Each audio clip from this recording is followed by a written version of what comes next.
A lot can happen at work that throws us off our mental and emotional game. We can have strong reactions to things that happen. How can we strengthen our mindset? That's coming up right now. Hi there, I'm Andrea Adams and the host of the HR Hub. On this show, we get expert insight into anything related to HR and your career. I encourage you to subscribe to the show or podcast to keep learning from my guests. Today, my guest is Laura Terrell. Laura is a lawyer. She's been a special assistant to the president in the White House. She's been a partner at 2 law firms, and most recently, she's a coach who works both, I'm sure in her area and internationally. I'm sure she has some things to say about mindset. Hi, Laura. How are you? Hi, Andrea. Thanks for having me again on the show. Well, thanks for coming on. I look back at my career and I can just see how helpful this would have been, especially early on in my career where I had this tendency to take so many things personally and feel really and get upset about things. So we're talking about strengthening our mindset and a little bit about maybe not mental health, but mental well-being. What does this strengthening our mindset, though, what does that mean? Well, for me, strengthening your mindset consists of 2 things. One is being intentional about the goals you have and your attitude towards them. But it's also taking steps that can help you build that mindset. So there's both a mental purposefulness, if you will. Mm-hmm. There's also taking specific actionable steps. I think both are important to really having a strong mindset around whatever your goal or your objective is. And it can change at different times.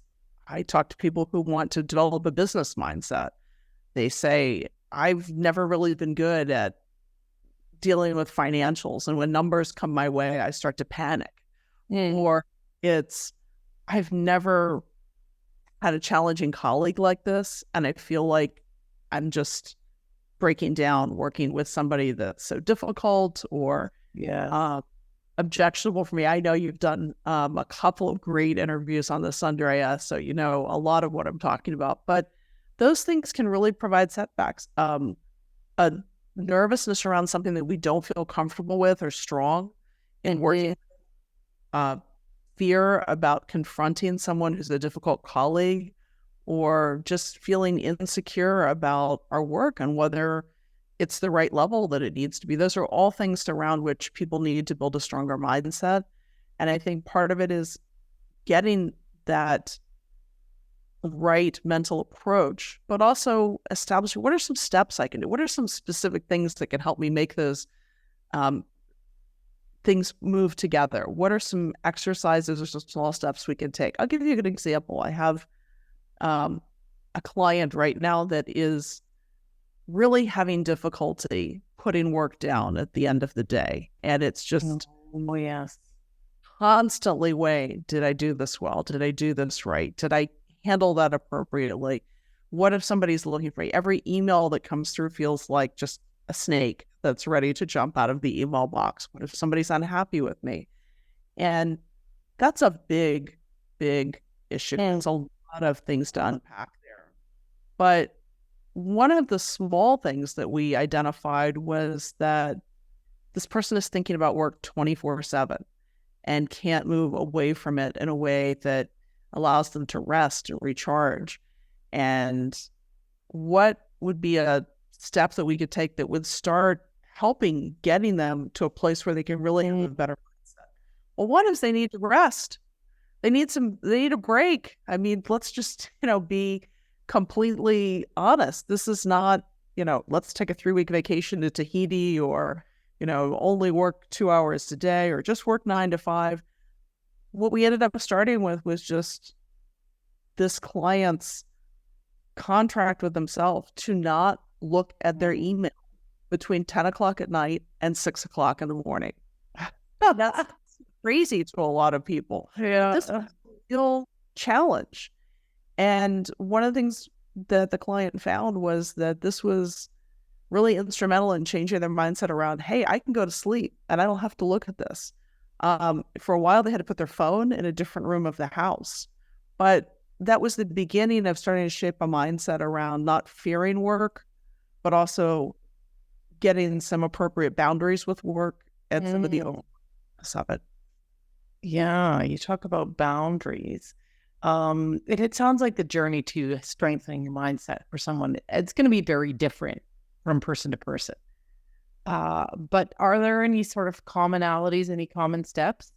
I often ask people to really think at core what it is that's most frightening or most concerning for them. And let's try to hone in on this. This client's answer to that was, I can't sleep at night. I can't sleep at night because I'm so worried. Oh my, isn't that a great question? That was so basic. I can't sleep at night. That's what frightens me. That's what worries me. Somebody else's might be, I'm worried that this, colleague is going to just tear me apart and I'm not going to be able to do my job. Okay. So let's start by what you can do about your job that's separate from this colleague, or what you can do in your role that isn't affected by it. Let's focus in on that small piece of that. Maybe it's very small. Maybe it's just a tenth of what you do in your day that's not affected by the difficult colleague. But we start there and we start building that forward, because I think you start where your strongest mindset can be, getting sleep, being in control of what you can control and what you can divorce from the problem that you've identified. I love that question. Okay, you also talk about a little bit about mental health. And is mental health and mindset the same thing? How are they linked? So I think our mental health can be positively affected by developing a better mindset. Oh, yes. It can help us address our fears, our hesitations, our uncertainties. But at the same time, I want to be clear that there are psychological disorders, distresses. Oh, yeah. That may, require some assistance from a qualified mental health professional, such as a psychologist or a psychiatrist. And I am clear in working with clients where I see somebody that is struggling with that and that kind of assistance. But I think the right mindset can positively affect mental health. And some of it is just accepting I don't have to be awake all night to answer emails from people at my office. That has helped that client in particular to be able to function better and to just make better decisions, and just to recognize when somebody is being unreasonable, or there's a project that isn't going to get finished on time because of extenuating circumstances, instead of blaming themselves because they're not working at 2:00 in the morning. Wow. Okay, there's a lot of things that happen at work that are tough emotionally. And our perspective on those events plays a huge role in the emotional response. Because you'll see some things happen and some people are like, yeah, they just sort of pick themselves, dust themselves off and keep going. And some of us go, get really thrown by it. What do you suggest that would improve our mindset so we're not so disrupted by those things? First, I think it's important to carve space for yourself to be upset and to feel defeated and to be sad and to have grief or anger or distress around something. Those are natural emotions. And I think just to say, I can't have that, or I can't get upset about this, is not really fair to yourself. Somebody's giving you a terrible review or has been extremely unprofessional to you in front of a colleague or a client and has, screamed at you or publicly said nasty things about you at your company. This happens. I mean, these are very... Oh, absolutely. I see it all the time. Right. And so I don't think it's right to say, oh, don't get upset about that, or you just need to move it aside. I think you need to give yourself permission to be upset about that. You might not want to do it in the office in view of everybody else. You might say, you know what? I'm really pissed off about this. I'm going to work from home for the next 2 days. And I'm going to just, or I'm going to take a day off and then come back and regroup with this. But you need to give yourself time. You need to give yourself permission to that. And for some people, it's longer. It might be, going to a supervisor and saying, I'd like to, as soon as I can complete this project, move to a role where I'm not working with this person anymore. I think we need a break from each other. 9 times out of 10, a lot of supervisors know who that person is, and they know that people need a break from that person. HR probably agrees with that. But I think once you've been in that stage, I think the next stage is to really say, how do I move forward from here? So how do I move forward in a way that this doesn't define how I feel about my job or how I feel about myself? I think you want to reframe what's happened. I got yelled at by Andrea, but I know this is not about me, or I know this is tough news to hear. Maybe I do need to step up these skills if I'm going to land my next promotion or be part of a high-functioning team going forward. What can I do to get there? Or if it's something that we can't control and if it's something that is unfairly lobbed at us, this is not about me. It's time to move forward. I think there's a lot of self-talk that's really important to improving our mindset. I think we have to coach ourselves and be kind to ourselves about that. I also think seeking out people, sometimes even outside of a company, a peer, a friend in the industry, a trusted supporter, a mentor, those are things that can be extremely helpful in moving to the next place. Okay, so you talk about the legitimacy of being upset, but when something happens and it is upsetting, is there anything we can do so that we're not upset for too long? I think reframing where we are can be helpful. If we're upset about something that is, let's say somebody has yelled at us in front of colleagues and we feel like we've been humiliated and this is unfair and it's abusive and we just want to run and hide. So one way of reframing that is sometimes, again, as I said, to take a break, take some time away. Have a friend who encountered this a number of years ago and said, it was pretty garbage of that person to do that to me. But I also knew they were leaving the next day for a 2-week vacation. And so I just decided, you know what? I'm not going to have to deal with them for 2 weeks. I'm going to figure out over those 2 weeks how I want to respond to this and how I don't have to make that decision today. And I often find that taking a break and taking a pause before you react is a way to make sure we aren't devastated for quite so long.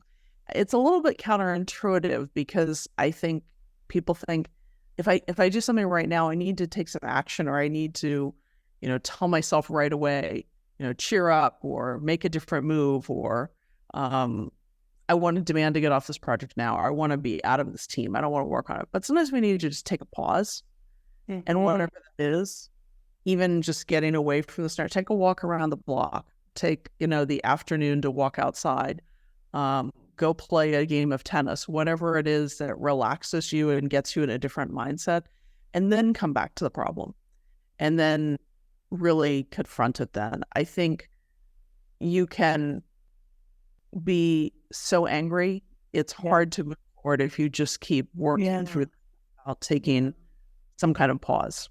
You know what? I think sometimes what also may happen is people feel like they're not if they don't react right away, if they take that pause, that's not being, they're not doing themselves justice. They're disrespecting themselves almost in a sense. Well, I'd be interested in your thoughts on this as an HR professional. One of the things I hear from people all the time is, I got this crappy feedback in my evaluation. I wasn't expecting it and I didn't know how to respond. So I just sat there and I didn't say anything.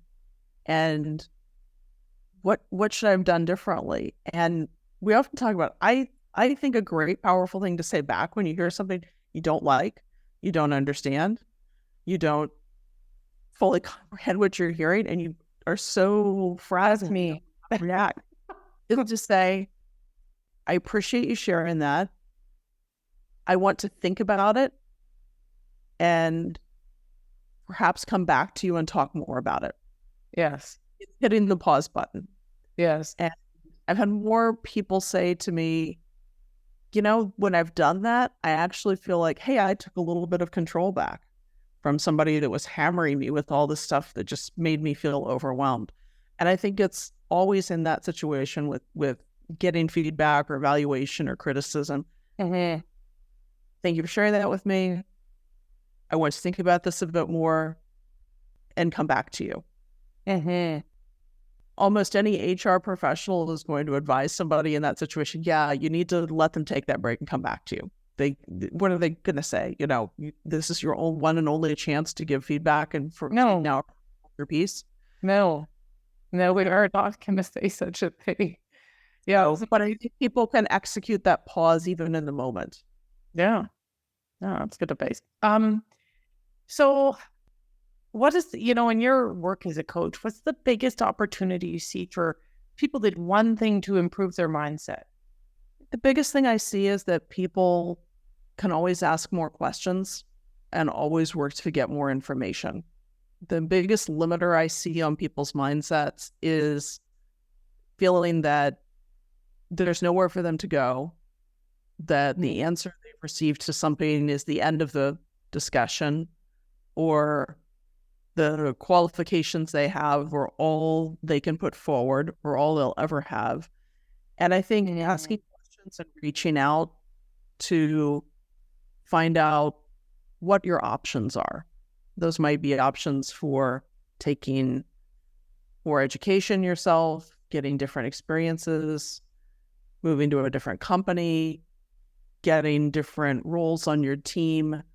But I think reaching out with those questions to find out how you expand your options or how you identify better what your options might be is the one thing I would really urge people to do. I find it's interesting. People are shy about asking questions about themselves and their professional future in their workspace. I think because, can I say how I think? Because they're afraid of the answer they're going to get. Afraid of the answer, it's going to be devastating. It isn't going to be what you want to hear. It's going to be hard. But that's an assumption. And that assumption is making a lot of people miserable in their professional skin because they don't want to ask the question because they assume it's bad. So they hide from it. And that limits where they can go and the person they can be professionally. Yeah. Okay. So we were just talking about, people self-limiting. They don't ask the questions because they're afraid. They don't ask because they think they know what answer they're going to get. What do you suggest for overcoming those personal limitations we put on ourselves? I think you start by establishing what you do feel comfortable asking. It might not be going to your supervisor and saying, what do I need to do to become a vice president? It might be talking to a friend of yours who's been at the company longer than you have and knows a little bit more about the promotion process. Start with somebody you feel comfortable having the conversation with. Start with the most difficult conversation. You can start with somebody that you view as a friend or you view as a friendly voice that you can speak with. It might be talking with your HR professional before you talk with the head of your division, or finding somebody that is outside the company that was a great mentor to you but's left. They might be able to be more candid about what they see as possibilities in your options. I think starting within your comfort zone is a better start than saying, I think I'll just go to the CEO and ask, why I didn't get promoted this year, or the terrifying person that is, the top of my team, that's my boss's boss's boss. Oh, wow. I was thinking about that. One of the people I would have gone to in an organization I worked for was the AA, the admin assistant. Great. And she'd been around for so long and she knew so many people and she had so much insight.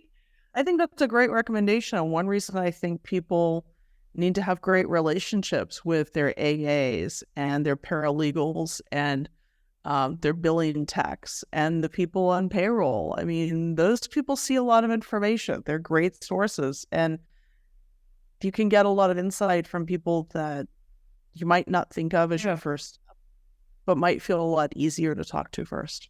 Right. And and sometimes, I mean, not all of them, but some of them are really quite wise, right? And so, who are those? You think about who those people are. I'll just give you one example. I had a client that was very frustrated with being told to grow their business in their law firm. And it's a big deal in law firms. You have to generate a lot of business. You've got to be a business developer. You want to be a rainmaker. And this person felt like they had a pretty good, solid business plan. And every year they were growing that business, but they were getting the feedback. You need to grow your business. Your business needs to be in line with what the firm's looking for. Couldn't get an answer what the firm was looking for. And finally went to one of the people that helped prepare the firm management's presentation every year on how people were doing. And that person was not the CFO, not the deputy CFO, but a financial analyst that helped prepare those slides and got questions about those slides. And so they knew what the financials were that the firm was looking for. And they were able to say to my client, so here's where your business is growing, but not in the same direction that the firm is looking for. They want better margins on the work, or they want to see people in this industry, or they want to see you with clients that you can expand to others in the firm. Now, that may or may not be where that client wants to go, where my client wanted to go, where they wanted to expand their business, but it gave them a really good insight into what somebody was looking for that even the big people at the top wouldn't tell them, couldn't tell them, but somebody that spent every day working through that said, this is what I see them ask about. This is where I put information in. This is how they're benchmarking you against other people. Right. Okay. Final question here. Where can someone learn more about mindset? Well, I talk a lot about mindset. You can find me on LinkedIn. You can find me on my webpage and on my blog at lauraterrell.com. I think there's some great resources out there in terms of mindset. I would recommend Society of Human Resource Management has some great blogs and articles, and a terrific podcast as well about a lot of these questions about how we improve our mindset at work. And Andrea, I know you talk about a lot of these things as well, so you're a great resource also. Well, thanks, Laura. If there's one takeaway from this episode and others, it's ask more questions. Ask people and get the clarity that you're seeking. That's going to help you grow and advance and achieve your goals.